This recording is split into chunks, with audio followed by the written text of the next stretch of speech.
Hello, मेरे YouTube channel में आप सबका स्वागत है। आज हम पढ़ेंगे संधि। तो संधि ऐसा टॉपिक है हिंदी में कि हम सब पढ़ सकते हैं। ये सभी प्रतियोगी परीक्षाओं में भी आता है और हाई स्कूल, इंटर और 6, 7, 8 में भी उपयोगी है। संधि तो ऐसे शुरुआत से ही पढ़ाया जाना शुरू हो जाता है। तो आज हम पढ़ेंगे संधि के बारे में और सबके लिए उपयोगी है। तो संधि संस्कृत भाषा का शब्द है और संधि की परिभाषा है दो वर्णों के मेल से होने वाले विकार को संधि कहते हैं। जब दो वर्ण मिलते हैं उसमें जो रूप परिवर्तन होता है, मिलकर जो सामने जो शब्द आता है उसी को संधि कहते हैं। संधि के भेद, संधि के 3 भेद हैं। वर्णों के आधार पर संधि 3 प्रकार के होते हैं: स्वर संधि, व्यंजन संधि और विसर्ग संधि।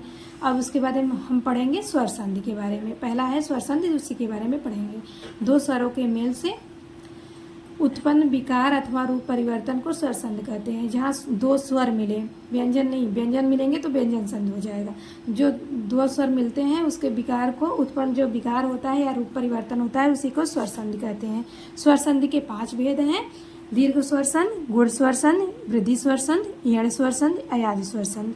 हम आज दीर्घ स्वर संधि के बारे में पढ़ेंगे। अगली वीडियो में हम गुण स्वर संधि के बारे में पढ़ाएंगे आप सबको, ठीक है। तो आगे हम देखेंगे दीर्घ स्वर संधि। दीर्घ स्वर संधि के कुछ नियम लिखे गए हैं, तो हम आपको दीर्घ स्वर संधि को बताएंगे। तो देखिए, जैसे नियम पहला है अ प्लस अ बराबर आ। यहाँ अ प्लस आ मिलेगा तब भी आ हो जाएगा।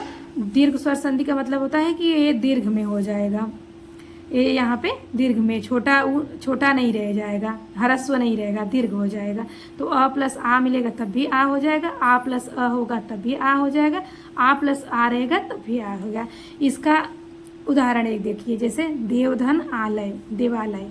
इसमें अ ये व्यंजन और व्यंजन में स्वर के सहारे बोले जाते हैं। तो इसमें अ की स्वर है, अ का स्वर को निकालेंगे, यहाँ पे हलंत लगाएंगे तो अ प्लस ये आ तो आ हो जाएगा। तो देव प्लस आलय, देवालय।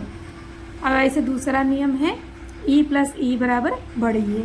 तो ऐसे इसका उदाहरण है महीधन इंद्र, महेंद्र।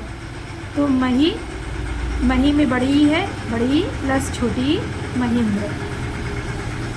अब उसको देखेंगे, जैसे अगला नियम है ऊ प्लस ऊ बराबर बड़ा ऊ और ऊ प्लस बड़ा ऊ बराबर बड़ा ऊ। तो ऐसे दीर्घ हो जाएगा। छोटा ऊ ह्रस्व स्वर मिले चाहे दीर्घ स्वर मिले, दोनों मिलकर दीर्घ स्वर ही होगा। तो जैसे विष्णुधन उदय, यहाँ छोटा ऊ है, यहाँ भी छोटा ऊ है।